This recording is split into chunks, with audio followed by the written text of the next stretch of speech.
नमस्कार दोस्तों, कहानियाँ विद जतू चैनल में आपका दिल से स्वागत है। प्रिय दर्शकों, आपने अभी तक हमारे चैनल कहानियाँ विद जतू को सब्सक्राइब नहीं किया है तो कृपया चैनल को सब्सक्राइब जरूर कर दीजिए और वीडियो को अंत तक जरूर देखें। शायद हो सकता है कि इस कहानी से आपके जीवन में कुछ बदलाव आ सके। तो बिना देर किए कहानी की शुरुआत करते हैं। पृथ्वी पर विभिन्न संस्कृतियों के बीच पशुओं का महत्व केवल उनका उपयोग करने तक सीमित नहीं रहा है। ये पशु न केवल मनुष्य के सहायक रहे हैं, बल्कि उनकी वफादारी ने कई बार इतिहास और धर्म की कहानियों को एक नया मोड़ दिया है। यह कहानी धर्म, रोमांच और वफादारी से भरे एक ऐसे सफर की है जहां एक साधारण कुत्ता, एक घोड़ा और एक पक्षी अपने स्वामी को एक अद्भुत यात्रा में साथ देते हैं। भारतीय संस्कृति में कुत्तों को यमराज का संदेशावाहक माना गया है। एक छोटे से गांव में अरुण नाम का एक साधु रहता था, जो गंगा के किनारे अपनी कुटिया में ध्यान करता था। वह साधारण जीवन जीता था, लेकिन उसके पास एक कुत्ता था जिसका नाम था शिवा। शिवा साधु का एकमात्र साथी था और उसकी वफादारी पर गांव के लोग हैरान रहते थे। अरुण के जीवन में अचानक बदलाव तब आया जब उसने एक सपने में देखा कि उसे कैलाश पर्वत की यात्रा करनी है।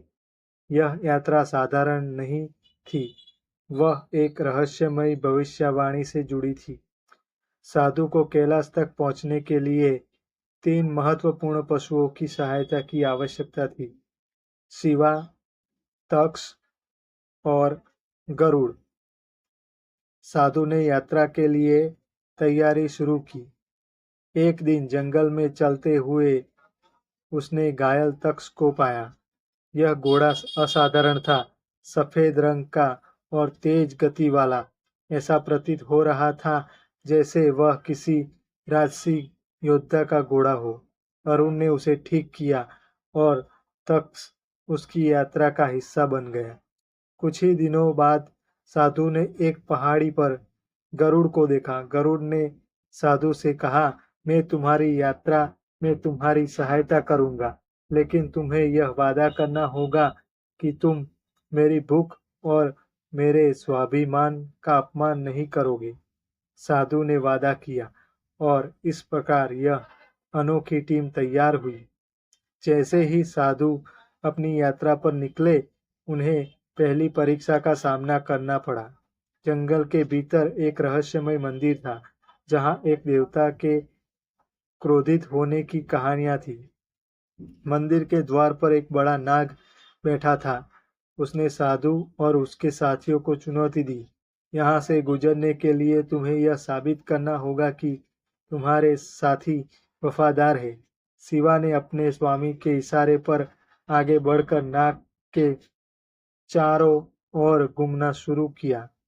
कुत्ते की चालाकी और चपलता देखकर नाग प्रभावित हुआ और उसने उन्हें आगे जाने दिया। लेकिन मंदिर के अंदर एक और परीक्षा उनका इंतजार कर रही थी। मंदिर में प्रवेश करते ही साधु और उसके साथी एक विशाल जल प्रवाह में फंस गए।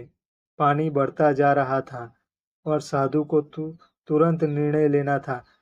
तक्ष ने अपनी शक्ति और तेज गति का उपयोग करके साधु और शिवा को जल प्रवाह से बाहर निकाला, लेकिन गरुड़, जो उड़ सकता था, ने मंदिर के शिखर पर जाकर वहां लगे मंत्रशिला को हटा दिया, जिससे पानी का प्रवाह रुक गया। इस टीम वर्क ने उन्हें तुरंत मंदिर की गुप्त शक्ति को हासिल करने में मदद की। जैसे ही साधु और उनके साथी कैलाश के करीब पहुंचे, उनकी राह में एक दानव भैरव खड़ा हो गया। भैरव ने साधु को चेतावनी दी कि वह अपनी यात्रा समाप्त कर दे। गरुड़ ने अपनी तीव्र दृष्टि और आकाशीय शक्ति का उपयोग करके भैरव के कमजोर बिंदु को देखा। तक्ष और शिवा ने अपनी ताकत और वफादारी से भैरव का ध्यान भटकाया, जबकि गरुड़ ने उसे हराने का अवसर साधु को दिया। साधु ने अपनी प्रार्थना और तपस्या के माध्यम से भैरव को हराया। कैलाश की चढ़ाई कठिन थी। यहाँ प्रकृति का हर तत्व, ठंड, हवा और बर्फ उनकी परीक्षा ले रहा था। एक रात साधु बर्फीली चोटियों में फंस गए। शिवा ने अपने शरीर की गर्मी देकर साधु को जीवित रखा, जबकि तक्ष ने अपने खुरों से बर्फ हटाई। गरुड़ ने ऊंचाई पर जाकर दिशा खोजने में मदद की। अंत में जब साधु कैलाश की अंतिम चोटी पर पहुंचे तो भगवान शिव प्रकट हुए। उन्होंने साधु से कहा, यह तुम्हारी तपस्या नहीं बल्कि तुम्हारे साथियों की वफादारी है जिसने तुम्हें यहाँ तक पहुँचाया। ये न केवल पशु नहीं है, ये धर्म के प्रतीक है। साधु ने भगवान शिव से एक वरदान मांगा कि पशुओं की वफादारी को हर संस्कृति में सम्मान मिले। भगवान शिव ने यह वरदान दिया और कहा, हर धर्म और संस्कृति में इन पशुओं को श्रद्धा से याद किया जाएगा। कुत्ते, घोड़े और पक्षी केवल साधारण प्राणी नहीं है, वे वफादारी, साहस और मित्रता के प्रतीक हैं। साधु और उसके साथी कैलाश से वापस लौटे, लेकिन उनकी कहानी अमर हो गई।